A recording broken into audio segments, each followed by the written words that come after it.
Preview. Dussehra मेळावा हा ठरल्याप्रमाणे आणि दरवर्षाप्रमाणे शिवाजी पार्कवर होणार होता.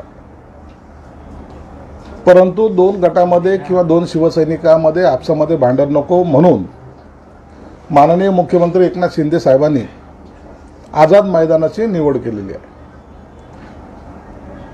तुमच्या मार्फत जी काही बातमी आलेली की त्या ठिकाणी त्यांना एक दिवस अगोदर रावण दहन करायला लावलंय. जर लावलं जरी असेल तरी शिंदे साहेबांनी त्यांच्याशी चर्चा केल्यानंतरच निर्णय घेतला असेल. परंतु काही लोकांना आता आज म्हणजे काँग्रेसवाल्याला सुद्धा आजकाल रामाबद्दलचा आपुलकीचा लळा आज त्यांच्यातून दिसतोय आणि आम्ही याला विरोध करू. मला वाटतं रामाने त्यांना दिलेली ही सद्बुद्धी आहे. राहिला प्रश्न संजय राऊतचा, तर त्याला टीका केल्याशिवाय त्याला जेवणच गोड जात नाही किंवा जेवण केल्या जात नाही. त्यांनी असं म्हणलंय की वाल्याचा वाल्मिकी आता नवीन रामायण लिहायला घेतोय. ज्या ठिकाणी त्याने वाल्याची भूमिका बजावली असं जर तुम्हाला म्हणायचं असेल तर मग तुम्ही ती डायरेक्ट टीका ही शिवसेना प्रमुखावर करताय. शिवसेना प्रमुखाच्या तालमीत वाढलेले एकनाथ शिंदे त्या टायमाला जर तुम्हाला ते वाल्या कोळी वाटत असतील तर शिवसैनिक तुम्हाला माफ करणार नाही. आणि आजची जी काही तुमची जी काही उठावा गटाची जे लोक आहेत त्या कोणत्या भूमिकेत हे सर्व जगाला माहिती आहे. म्हणून रावणाचं दहन एक दिवस अगोदर झालं काय 365 दिवस जरी झालं तरी त्यावर वादंग माजवण्याचं काही कारण नव्हतं. परंतु बुद्धिभ्रष्ट झालेल्या लोकांकडून असे स्टेटमेंट येणं अपेक्षित आहे. संजय पांडे नावाचा माजी पोलीस कमिशनर जो बेलवर बाहेर आलेला आहे, तो एका गुन्ह्यामध्ये त्याला अटक झाली होती. हायकोर्टाने की सुप्रीम कोर्टाने त्याला बेल दिली आणि बाहेर आलेला आहे.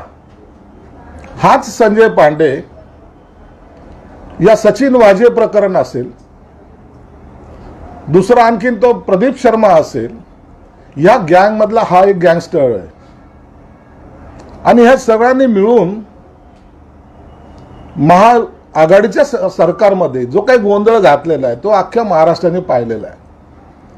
आणि तो मातोश्रीवर येऊन चर्चा 1.5 तास करतो, याचा अर्थ त्याचे या सगळ्या गुन्हेगारी जगताशी असलेले संबंध एक तर तो उघड करायच्या मनस्थितीत असावा किंवा त्याला त्याच्या ऐवजी काही पाहिजे अशी सुद्धा माझी एक माहिती आहे.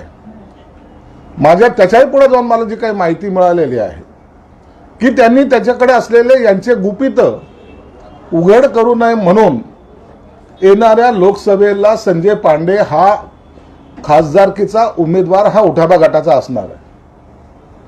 ही जी काही डिलिंग कालची 1.5 तासाची झालेली आहे ती अत्यंत गंभीर आहे. आणि माझी सरकारला सुद्धा विनंती असणार आहे की या संजय पांडेचे असलेले लागेबांधे याची आता चौकशी झाली पाहिजे.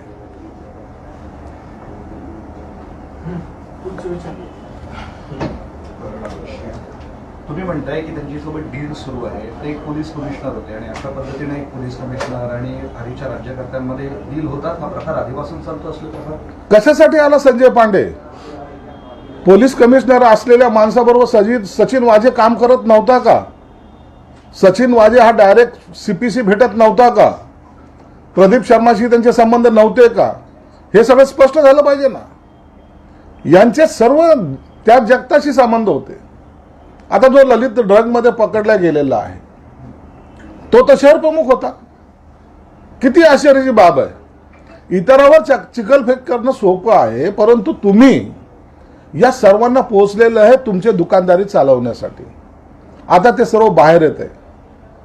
दादा भुसेवर आरोप केले, शंभूराज देसाईवर आरोप केले.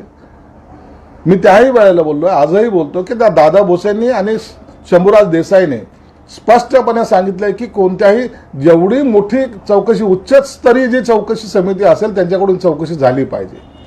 त्यांनी त्यांची भूमिका स्पष्ट केलेली आहे. याचा अर्थ इतर लोक त्यात आरोपीने असं होत नाही.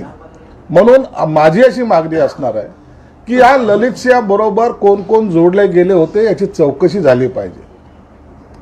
कारण की ललितने तोंडावर बुरखा असताना सुद्धा मला त्यांनी सांगितलंय की मला इथून पळवलं गेलं, मी पळालो नव्हतो. हे जे त्याचं स्टेटमेंट आहे अत्यंत महत्त्वाचं आहे. मग त्यांनी हे 2 नंबरचे धंदे करत असताना, ड्रग माफियाचे धंदे करत असताना कुणाकुणाला हप्ते पुरवलेत याचे सर्व पोलिसाकडे पुरावे असल्याची माहिती मला मिळाली आहे. म्हणून आता त्यांच्यावर सुद्धा कारवाई होणं गरजेचं आहे असं माझं मत आहे. यांनी कुणाकुणाला हप्ते दिले याचा अर्थ काय थोडं खुलून? विदाऊट हप्त्याचे कोणी हे धंदे करत नाही. 2 नंबरचा धंदा हा उघड रासरोसपणे होत नाही.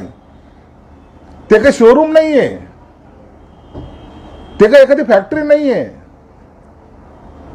तो असा व्यापार नाही की जो सर्वांसमोर केला जातो. आणि जोपर्यंत त्याचे लागेबांधे असू शकत नाही तोपर्यंत तो धंदा करू शकत नाही. हे सगळं सर्वसामान्य माणसाला माहिती आहे. मग हे लागेबांधे राजकीय आहे की अधिकाऱ्यांसोबत? हे राजकीय असणार, पोलिसांच्या बरोबरचे सुद्धा असणार. या दोन्ही जोपर्यंत हे दोन्ही लोक इन्व्हॉल्व्ह होत नाही तोपर्यंत कोणत्याही, मग तो अतिरेकी असो, ड्रग माफिया असो की सर्वसामान्य पाकिटमार असो, तो उघडपणे असं काम करू शकत नाही. हे स्पष्ट मत आहे. ठिकठिकाणी भाजपची आंदोलनं सुरू आहेत. कंत्राटीकरणाचा जी आर रद्द केला. भाजपचं असं म्हणणं आहे की हा जी आर आधीच्या सरकारने त्याच्या आधीच्या सरकारने चालला होता, आम्ही तो रद्द केला. तुम्ही कसं बघता? मला असं वाटतं की आता या जी आर कोणी काढला, यांनी का रद्द केला, या सगळ्या वादात जाण्यापेक्षा भविष्यामध्ये अशा प्रकारचे जी आर काढल्या जाऊ नयेत या मताचा मी आहे. मागे मी एकदा सांगितलं होतं, तहसीलदारासारख्या पदाचा जेव्हा कंट्रॅक्टरी पद्धतीने भरायचा प्रयत्न झाला होता त्या टायमाला मी स्वतः विरोध केला होता. आणि आताही माझी भूमिका आहे की आपण सरकारमध्ये काम करताना मागच्यांनी केलेली जी काही घाण आहे ते साफ करण्याचं खरं तर काम आपण करतोय. म्हणून त्यांचा ज्या चोराच्या उलट्या बोंबा चालू आहेत त्यांना एकदा उत्तर देऊन तो विषय तिथं संपवला पाहिजे. आणि या महाराष्ट्रातील जे बेरोजगार तरुण आहेत, ज्यांना कामाची गरज आहे, ज्यांच्या हाताला काम पाहिजे, त्यासाठी आता नोकर भरती लवकर सुरू करावी आणि या वादावर आता पडदा पडला पाहिजे. तुम्ही रावण 2 दिवस आधी जाळला हे चालतंय असं ठीक आहे, पण तिथे रामराज्याभिषेक सुद्धा असतो, तोही करायला तुम्ही विरोध केला असंही सांगताय. असं हे अधिकृतपणे मला त्याची माहिती नाही आहे. अजून कोणाला काही? मनोज जरांगे पाटलाच्या आंदोलनाला भरपूर पाठिंबा भेटतो आहे आणि विशेष करून आता गावबंदीचं एक वेगळं पद्धत सुरू झालेली. मराठवाड्यातील जवळपास 600 गावबंदीचे त्यांनी फतवे काढले, गावामध्ये बॅनर्स लावले. यामुळे येणाऱ्या निवडणुकीवर परिणाम होईल का आणि ही असं विचार करणं कसं वाटतं लोकशाही? मनोज जरांगे पाटलांचं जे आंदोलन चालू आहे ते कोणत्या पक्षाचं नाही आहे, त्याला कोणत्याही पक्षाचं लेबल नाही.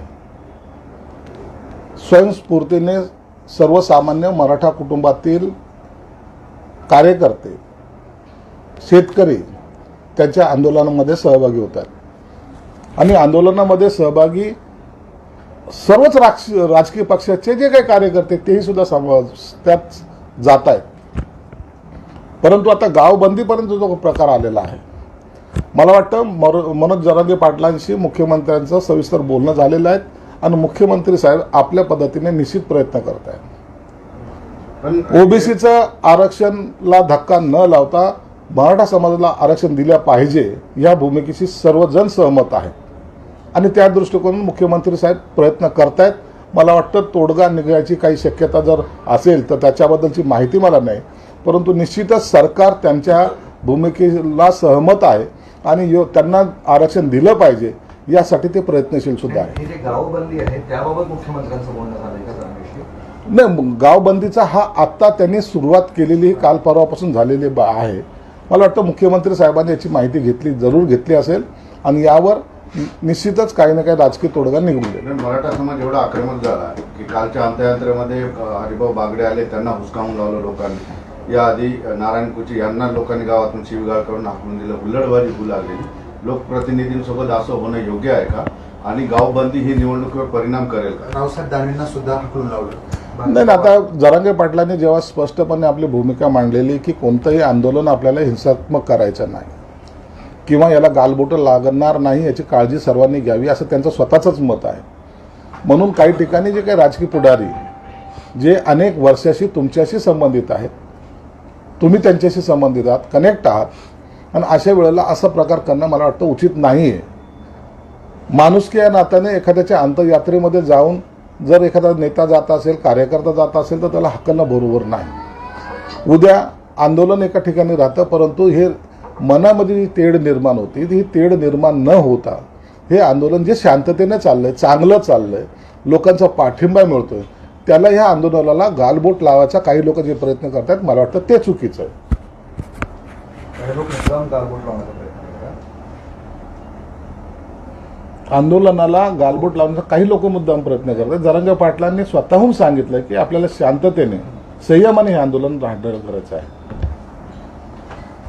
काही मित्रांनो अजून कोणाला झालं का पोट भरून? वर्षा गायकवाडांनी काही विशेष सर वर्षा गायकवाडांनी मुख्यमंत्र्यांना पत्र लिहिलंय. आदल्या दिवशी रावण दहन म्हणजे भारतीय संस्कृतीला शोभणारा नाहीये, असं तुम्ही जर हे टाळलं नाही तर लोक आंदोलन करतील आणि मुंबई प्रदेश काँग्रेसचं त्याला समर्थन राहील. रावण दहन कधी करायचं यासाठी काय मुहूर्त काढायचं काय? रावण म्हणजे हा रावण नाही, हे रावणाचे जे काही विचार आहेत, जी दुष्ट प्रवृत्तीचा त्या दिवशी आपण त्यांना जाळत असतो. आणि म्हणून त्याच्यासाठी जर रावणाचं प्रेम उत येऊन जर आंदोलन करत असेल तर त्यांचं आम्ही स्वागत करतो.